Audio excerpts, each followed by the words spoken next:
और आपने ये जो अचीवमेंट हासिल की है, इट्स अनब्रेकेबल। क्योंकि अभी तक क्या होता था, जो भी अटेम्प्ट्स होते थे उसमें मैं बोलता था कि this person is highest scorer and this is the benchmark, इसको तोड़ना है आगे वाली बैचेस को। But now this is unbreakable ना, अभी 100 से ऊपर तो कोई ला नहीं सकता। आपने इतनी अच्छी तरीके से पढ़ाया, प्रॉपर वे से आपने तैयारी करवाई। ऐसा लगता है कि आपके जो स्टूडेंट है ना, बहुत अच्छी तरीके से टाइम मैनेज कर सकते हैं और इतना उनके ऊपर है ना मैथ्स का प्रेशर भी नहीं आता है। कि जब रिजल्ट आया तब फैमिली का रिएक्शन क्या था, कहाँ बैठे थे, कौन कौन साथ में, क्योंकि जो पेपर का दिन था आपका, जब आप पेपर अटेम्प्ट कर रहे थे, तो वो 2 घंटे बहुत इंपॉर्टेंट होते हैं। वो 2 घंटे आपने कैसे मैनेज किए थे, कितने समय में पूरा किया था, और क्या माइंडसेट था जब आप पेपर लिख रहे थे या पेपर मिला था। So hello everyone, welcome you all to our channel. और हमारे साथ हैं Princy. She has scored 100 marks in maths LR statistics at CA foundation December 23 examination. तो प्रिंसी का हम यहाँ पर स्वागत करते हैं हमारे यूट्यूब चैनल अल्टीमेट सीए पर। And really Princy, it's a proud moment for me also, it's a proud moment for entire ultimate CA. और आपने ये जो अचीवमेंट हासिल की है, इट्स अनब्रेकेबल। क्योंकि अभी तक क्या होता था, जो भी अटेम्प्ट्स होते थे उसमें मैं बोलता था कि this person is highest scorer and this is the benchmark, इसको तोड़ना है आगे वाली बैचेस को। But now this is unbreakable ना, अभी 100 से ऊपर तो कोई ला नहीं सकता। तो really congratulation to you and your parents. आपका बहुत बहुत स्वागत है इस इंटरव्यू में। यस प्रिंसी, क्या कहना चाहेंगे आप? Thank you sir. सर सबसे पहले तो मैं आपको थैंक्स बोलना चाहूंगी। आपने इतनी अच्छी तरीके से पढ़ाया, प्रॉपर वे से आपने तैयारी करवाई। फर्स्ट डे से वही एग्जाम ओरिएंटेड, कैसा एग्जाम में सॉल्व करना है, बहुत हेल्प करती सर वो एग्जाम्स में हमें, कि हाँ ठीक है ये क्वेश्चन आ रहा है उसे सॉल्व करो, नहीं आ रहा है जस्ट लीव इट, लास्ट के लिए रख दो उसे। तो उससे टाइम मैनेजमेंट जो होता है ना, वो ऐसा लगता है कि आपके जो स्टूडेंट है ना, बहुत अच्छी तरीके से टाइम मैनेज कर सकते हैं और इतना उनके ऊपर है ना मैथ्स का प्रेशर भी नहीं आता है एग्जाम टाइम में। से बहुत हेल्प होती है उस चीज से। दैट्स ग्रेट यार, आपने मतलब एक ही लाइन में काफी कुछ बता दिया कि नहीं।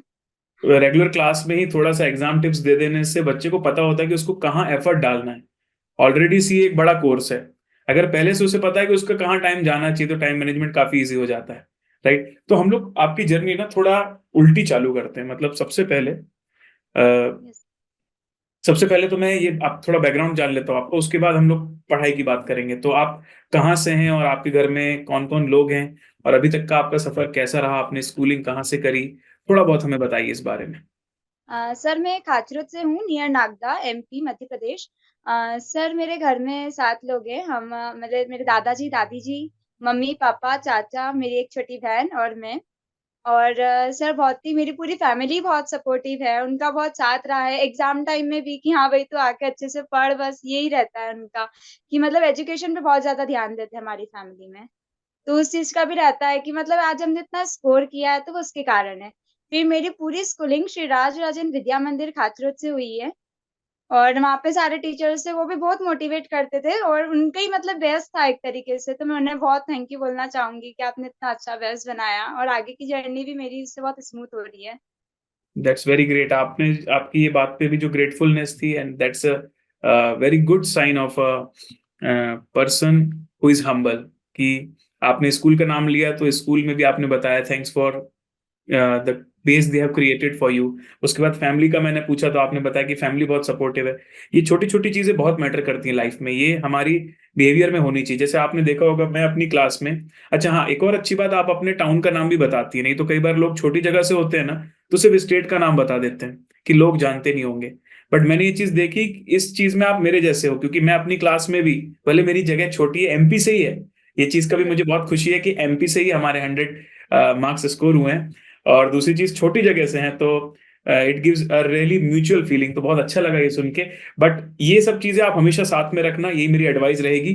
क्योंकि जो हमारी रूट्स होती है ना, वो रूट्स की वजह से ही हम इतने आगे तक आ पाए हैं। और अगर हम उस रूट्स को पकड़े रखेंगे ना, तो मतलब there is no way back. ये बात बिल्कुल सही है। थैंक यू सो अब मच। आपने फैमिली की बात करी है, तो फैमिली की बात से एक सवाल मैं पूछ लेता हूँ कि जब रिजल्ट आया तब फैमिली का रिएक्शन क्या था, कहाँ बैठे थे, कौन कौन साथ में था, वो थोड़ा सर मोमेंट। पूरी सर पूरी फैमिली साथ में थी। मतलब मेरी दादी जी तो ऐसा कि जिस दिन मेरा रिजल्ट आने वाला था, उस दिन सुबह क्या थोड़ी राशि सुनते हैं ना, वो ऐसे ओल्ड भी है तो थोड़ा बिलीव करते हैं। तो उसमें आया था कि घर में है ना शाम को बहुत खुशियां मिलने वाली है घर में। तो वो तो बोल रहे थे कि शाम को ही आएगा तेरा रिजल्ट, शाम को ही आएगा, तो सुबह से टेंशन मत ले इतना। तो जैसे ही मैं ऊपर थी उस समय, तो घर के लोग कि नहीं तू नीचे हमारे साथ रिजल्ट देख, मैं उनके साथ ही थी। और जैसे ही रिजल्ट आया, मेरे मम्मी पापा बैचेस पढ़ा रहे थे, एक्चुअली वो टीचर ही है दोनों ही। ओह। तो वो भी एकदम से एकदम बहुत खुश हो गए, सब गले वाले मिलना करना है सब हुआ। दादाजी बहुत खुश हुए, वो भी मतलब वो तो ऐसा बोलते थे कि तेरा इतना अच्छा रिजल्ट आएगा ही सही। बहुत बात, मेरे मम्मी पापा भी बहुत। और मेरा कोई सा पेपर भी बिगड़ता था ना, तो वो यही बोलते थे कि तुझे ऐसा लग रहा है कि बिगड़ा है पेपर, तेरा पेपर बिगड़ा ही नहीं है, ऐसा बोलते थे मुझे। घर वालों को काफी ट्रस्ट था, कॉन्फिडेंस था कि आप जो भी करके आ रहे हो बेस्ट है और अच्छा ही आना है सब, है ना। ये वाली और बात मतलब लेकिन बहुत अच्छी लगी दादी जी वाली। मतलब पूरा इंडिया इंतजार कर रहा था सुबह 8 बजे से 9 बजे से, दादी जी ने बोल दिया शाम को आएगा, मतलब शाम को आएगा, और शाम को ही आया 7 बजे। हाँ। पहले ही मान लेते तो टेंशन नहीं होती। हमें भी हाँ, बता देते। पर सर चलो। मुझे खुद को भी बिलीव नहीं हो रहा था ऐसा होगा, मैं भी थोड़ी थोड़ी देर में चेक कर रही थी फिर भी। हाँ, सही बात है ना यार, जनरली हर बार फर्स्ट हाफ में आता है, हम लोगों को भी कोई आइडिया नहीं था, यही था कि फर्स्ट हाफ 12 बजे तक तो आ ही जाएगा। बट ठीक है यार, जो हुआ बहुत बढ़िया हुआ। और अपनी फैमिली को भी जो है मेरी तरफ से कॉन्ग्रेचुलेशंस देना, है ना। और बताना कि उन्होंने बहुत ही प्राउड फील करवाया है प्रिंसी ने। हम सबके लिए it's a very proud moment for teachers as well as parents, family, सबके लिए। अब हम जर्नी को पीछे लेके जाते हैं। सबसे पहले मैं आता हूँ कि जो पेपर का दिन था आपका, जब आप पेपर अटेम्प्ट कर रहे थे, तो वो 2 घंटे बहुत इंपॉर्टेंट होते हैं। I am specifically talking about maths LR states, क्योंकि जो अचीवमेंट है वो 100 मार्क्स की वहीं की है। तो वो 2 घंटे आपने कैसे मैनेज किए थे, कितने समय में पूरा किया था, और क्या माइंडसेट था जब आप पेपर लिख रहे थे या पेपर मिला था? Yes sir. सर एक्चुअली जो वो जो 2 घंटे जो होते हैं ना, वो एक्चुअली हमने पहले क्या किया होता है एग्जाम के पहले, उसके ऊपर डिपेंड करता है। मीन्स टोटली डिपेंड करता है हमारी प्रिपरेशन के ऊपर, कि एमटीपीज आप बहुत जोर देते थे उसके ऊपर। मैंने 10 to 11 एमटीपीज सॉल्व किए, और उसी बैकग्राउंड मतलब उसी इन्वायरमेंट में जैसे हम एग्जाम में रहते हैं, 2 आवर्स में पूरे 100 के 100 एमसीक्यूज जो है वो सॉल्व करना है। फिर जैसे आप जो स्ट्रेटजी बताते थे कि क्वेश्चन को पढ़ा, समझ में आया तो उसको हाथ साथ सॉल्व करो, नहीं समझ में आया, ऐसा लग रहा है कि टाइम लगेगा सॉल्व करने में, तो ले वेट। तो मैंने वैसे ही किया बिल्कुल।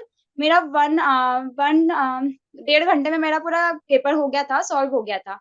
बचे आधे घंटे, जैसे 7 क्वेश्चन मुझे वापस से मतलब देखने थे उनको, जो मैंने रख रखे थे कि मैं लास्ट में सॉल्व करूंगी, तो मैंने वो लास्ट में ही सॉल्व किए। कुछ क्वेश्चन को मैंने टिक मार्क कर लिया था कि नहीं यार, इसे मैं एक बार वापस से देख लूंगी, चेक कर लूंगी रिव्यू कर क्वेश्चन। लूंगी। तो वो हाफ आवर में मैंने वो सब काम किया। तो सर मुझे तब प्रेशर एग्जाम मैथ्स के पेपर में नहीं लगा, क्योंकि जिस हिसाब से तैयारी थी मैं कॉन्फिडेंट थी उसमें। नहीं यार, बहुत अच्छी बात है ये। मतलब एक्चुअली ये सेम चीज जब मेरी रितेश से भी बात हुई, उनके भी 100 मार्क्स आए। ये मॉक यस। टेस्ट वाला फैक्टर कॉमन है। उन्होंने भी 1 आवर 40 मिनट्स में पेपर खत्म किया, लेकिन उन्होंने बोला कि उन्होंने भी मॉक टेस्ट पेपर्स घर में खुद से दिए थे, ओएमआर शीट प्रिंट करके। और आप भी बोल रहे हो कि आपने 10-11 मॉक टेस्ट पेपर दिए, तो आपने प्रॉपर टाइमर लगा के दिया था वो test? Yes sir, yes sir, proper. और सर शुरू में तो हमें ना बहुत कॉन्फिडेंस कम भी हो जाता है हमारा, क्योंकि मेरे तो लाइक मैंने जो 5-6 दिए थे मॉक टेस्ट पेपर, उसमें तो 70-80% के बीच में ही आ रहे थे, तो मुझे लग रहा था पता नहीं क्या ही होगा मैथ्स में। तो पर ऐसा नहीं था। फिर ऐसा भी था कि मतलब कि हम अगर सब सॉल्व करेंगे ना, तो फिर अपने आप स्पीड भी आ जाती है, टाइम मैनेज भी हो जाता है, और हमारा माइंडसेट भी वैसा बन जाता है फिर। तो आप रुकी नहीं वहां पर? आपको जो स्टार्टिंग में कम मार्क्स में आया, आप लगे रहे लगे रहे, पर वो 11 mock test paper, I think 11वें पहुंचते तक तो आपको समझ में आ गया होगा कि 90 तो मैं ले ही आऊंगी, हाँ राइट? सर, तब आ गया था। और फिर जो इंस्टीट्यूट के जो भी मॉक टेस्ट पेपर इश्यू हुए थे, 2 मॉक टेस्ट पेपर वो भी दिए थे, तो उसमें मेरे 90+ ही आ रहे थे। बहुत अच्छी बात है, ये बहुत बढ़िया बताया आपने। अब एक और मूवमेंट जो आता है वो है, वो 1.5 डेज लॉ का पेपर खत्म हुआ, शाम से हम पढ़ने यस। जा रहे हैं। तो उस समय पर आपने पहले से कोई प्लानिंग करके रखी थी कि मैं ये करके जाऊंगी, या फिर कैसे उसको बेटर यूटिलाइज किया था 1.5 डेज को? Yes sir. सर वो 1.5 डेज भी हम जब रिवीजन करते हैं, उसी समय हमें देख लेना होता है कि हम एग्जाम के समय, क्योंकि 1.5 डेज में पूरा मैथ्स का कोर्स कंप्लीट करना लाइक पॉसिबल तो है ही नहीं बिल्कुल भी। तो हम जब रिवीजन करते हैं, तभी देख लो कि हमें ये जो क्वेश्चन है ना, और हम जैसे अब 10 to 11 mock test paper solve किए हैं, तो हमें आइडिया हो जाता है पूरी तरीके से कि इस टाइप के जो क्वेश्चन है वो ज्यादा आ रहे हैं। तो मैंने उन्हें मार्क कर लिया था कि इस टाइप के क्वेश्चन आने के ज्यादा से ज्यादा चांसेस है। और कुछ पैटर्न्स ऐसे होते हैं जो बहुत टफ होते हैं, तो उन्हें मार्क कर लिया था, और एग्जाम टाइम में मैंने उन्हें सॉल्व किया था।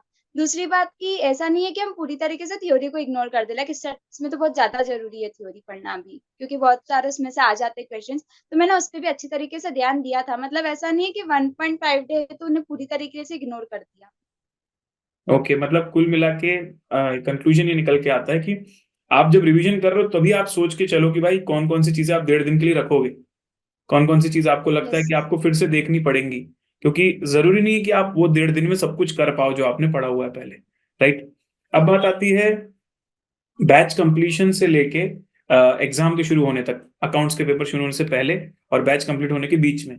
तो ये जो पूरा रिवीजन वाला फेज था, जैसे ही आपका बैच यस। खत्म हुआ होगा, आपकी नोटबुक बन गई होगी, आपके पास बुक होगी, ठीक है, तो फिर आपने उसको कैसे प्लान आउट किया और क्या क्या चीजें करी और क्या एक्स्ट्रा किया बैच के अलावा, और कहाँ पर आपने वीडियोस की हेल्प ली या फिर वीडियोस की हेल्प नहीं ली, पूरी तरह पूरा सेल्फ किया, ये थोड़ा एक्सपीरियंस बताइए अपना। सर 31 अगस्त को हमारा कोर्स पूरा कंप्लीट हो गया था।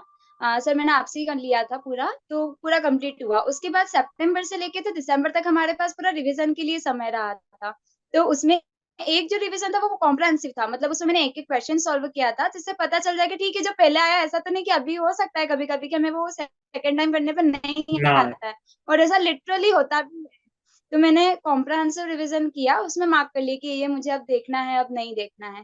फिर दूसरा ये कि सर आपके रिवीजन लेक्चर्स वगैरह बहुत आए थे, वो हेल्पफुल भी थे। हालाँकि मैंने एग्ज़ाम टाइम में स्क्रीन टाइम अपना बहुत कम कर दिया था, जहाँ-जहाँ मुझे प्रॉब्लम आई, लाइक मुझे लगा कि थ्योरी है ज़रूरी मुझे अटेंड करने की नीड है, मैंने आपकी वो अटेंड की। दूसरा सर कि आपने बहुत व्यवस्थित तरीके से आपका प्लान जो था उसको रिवील आउट किया था।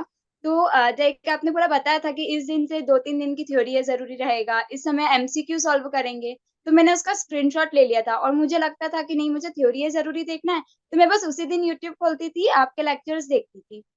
और मैं लाइव अटेंड नहीं करती थी, रिकॉर्डेड देखती थी। तो जैसे एमसीक्यू जो आपने इम्पोर्टेंट बताए थे कि ये या जो टफ वाले जो एमसीक्यूज़ थे वो, तो मैं पहले खुद से ट्राई करती थी कि मुझे पता चले कि अगर मैं सॉल्व नहीं कर पा रही हूँ, तो मैं क्यों नहीं सॉल्व कर पा रही हूँ। ये भी हम्म। जानना बहुत ज़्यादा ज़रूरी है कि किस रीज़न के कारण हम सॉल्व नहीं कर पा रहे हैं। तो मैंने आपका क्वेश्चन्स देखती थी, मैं फिर अपने खुद से सॉल्व करती थी, अगर नहीं आता था तो मैं आपके लेक्चर्स को रेफर करती थी फिर, आपके एक्सप्लेनेशन को। ओके, मतलब आपने सिलेक्टिवली वीडियोस को यूज किया। यही मैं यस बच्चों सर। से भी बोलता हूँ कि आज देखो बहुत सारे टाइप के बच्चे हैं। जैसे आपकी 31 अगस्त को क्लास हो गई, ठीक है, आपके पास सितंबर, अक्टूबर, नवंबर, ये 3 महीने थे रिवीजन के, आप अपने रिवीजन में लगे थे। लेकिन जो बच्चे बहुत लेट आते हैं, मैं उनके लिए वीडियो बनाता हूँ, लेकिन जो बच्चे पहले से कर लेते हैं ना, उनको क्या लगता है कि हमें हर वीडियो अटेंड करना है। It is not the case, right. भाई यस सर। जिन्होंने अच्छे से टाइमली क्लासेस कर ली हैं, जिनको सब आता है, आपको सेल्फ में रिलाय रहना चाहिए। हम वीडियोस इसलिए लाते हैं क्योंकि हम तो पब्लिक एट लार्ज को सपोर्ट करना चाहते हैं। वो बच्चे भी हैं जो कहीं और से पढ़े, जहाँ उनको बिल्कुल समझ नहीं आया। ऑफलाइन में तो मैथ्स का बहुत चैलेंज आता है ज्यादातर जगहों पे, तो वो सारे बच्चों के लिए मेनली लाते हैं। लेकिन मैं कहूंगा जो भी ऐसे स्टूडेंट है जो टाइमली शुरू कर रहे हैं, टाइमली बैच खत्म हो रहा है, लेट नहीं है, भाई मिनिमम स्क्रीन टाइम रखो। जितना कम स्क्रीन टाइम रखोगे उतना बढ़िया परफॉर्म करके दोगे उस चीज को। और जैसा कि इन्होंने किया कि वीडियोस का यूज कर रहे हैं, लेकिन वीडियोस को वहां यूज कर रहे हैं जहां उनको लगता है। जैसे आप थ्योरी है, तो डेडिकेटेड थ्योरी में बैच में नहीं पढ़ाता, वो चैप्टर के साथ पढ़ाता हूँ। पर थ्योरी है जरूरी में मैंने सिर्फ थ्योरी एक साथ पढ़ाई थी। तो वो 3 दिन में जो हमने 3 घंटे या 4.5 घंटे स्पेंड किए उसमें, वो टाइम जो है वो अलग से करने बैठते तो ज्यादा टाइम लग जाता है। तो जहां आपको लगता है कि आपका टाइम बच जाएगा, वहां वीडियो यूज कर सकते हो आप, ठीक है। बहुत अच्छी बात बताया आपने ये वाली भी। और अब मैं आपके साथ ये पूछना चाहता हूँ कि जो हमारा पूरा रेगुलर बैच था जो आपने ज्वाइन किया था, यस उसका सर। पूरा आपका एक्सपीरियंस कैसा रहा। और बाकी लोग जब ऑनलाइन में, आप शायद आप ऑनलाइन पहली बार पढ़े होगे, या सीए का तो ऑनलाइन आपने पहली बार किया है, तो क्या चैलेंजेस आए और क्या एडवांटेजेस आपको लगे, और कैसे आपका फ्रेंड सर्कल बना वहां ऑनलाइन में, थोड़ा बैच का एक्सपीरियंस शेयर करिए। सर सबसे बड़ा एडवांटेज तो ये है कि हमारा जो टाइम है वो सेव हो जाता है, क्योंकि आने-जाने में इतना समय हमारा बहुत वेस्ट होता है, वो नहीं हो पाता है। दूसरा है कि हम घर पे फैमिली के साथ रह के हमारी पढ़ाई कंटिन्यू कर सकते हैं। दूसरा ये कि मैंने 12th के बाद ही 3rd ऑफ अप्रैल से आपकी क्लासेस शुरू हुई थी, तो फर्स्ट डे से ही अपनी क्लासेस शुरू कर दी थी और रेगुलर मैं लाइव देखती थी, आपकी क्लासेस लाइव ही अटेंड करती थी और रोज़ क्लासेस देखती थी, सब बैकलॉग नहीं आने दिया ज़रा भी। और उसके बाद फिर सर बहुत अच्छा था कि एक चैप्टर कंप्लीट हुआ, हाथों-हाथ उसके टेस्ट हो जाते थे और टेस्ट भी ऐसे होता था कि जैसे हम एग्ज़ाम्स में नहीं देते 20 मिनट में इतना सॉल्व करना है तो करना ही है, आप वैसे ही लेते थे सर टेस्ट और इसमें नेगेटिव मार्किंग भी होती थी। हमें हमारी रैंक पता चलती थी कि इतनी रैंक है, हमारे ज़्यादा समय लग रहा है, वो सब इवैल्यूएशन होता था हमारा एक तरीके से। तो उसने बहुत हेल्प की, मतलब मेरा जो फर्स्ट टेस्ट था मुझे अभी भी याद है, उसमें मेरे 70% बने थे और रैंक तो पता नहीं कितनी पीछे थी, 133 रैंक थी मेरी। तो मतलब मुझे ना एकदम से नहीं, ये तो बहुत ज़्यादा ही कम हो गया एकदम। फिर दूसरा टेस्ट हुआ, उसमें इम्प्रूवमेंट आके 33 रैंक आ गई। मतलब ऐसे करते-करते फिर लास्ट में ये तो वो उस चीज़ ने बहुत हेल्प की। एमसीक्यू जो आप टेस्ट लेते थे, उसने आपके जो रेगुलर बैचेस है वो बहुत हेल्पफुल थे सर पूरे समय। ओके। अब जैसे रेगुलर बैच में जब कोई चीज़ आप पहली बार पढ़ रहे होते हो, ठीक है? और फिर जब आप रिवीजन कर रहे होते हो या रिवीजन वीडियोस देख रहे होते हो, तो उसी सेम चीज़ का लेंथ कम होता है। तो कई बच्चों को ये लगता है कि सिर्फ मैराथन या रिवीजन अटेंड कर लेंगे, तो वो अंडरस्टैंडिंग आ जाएगी। क्या आपको ऐसा लगता है कि ऐसा पॉसिबल है?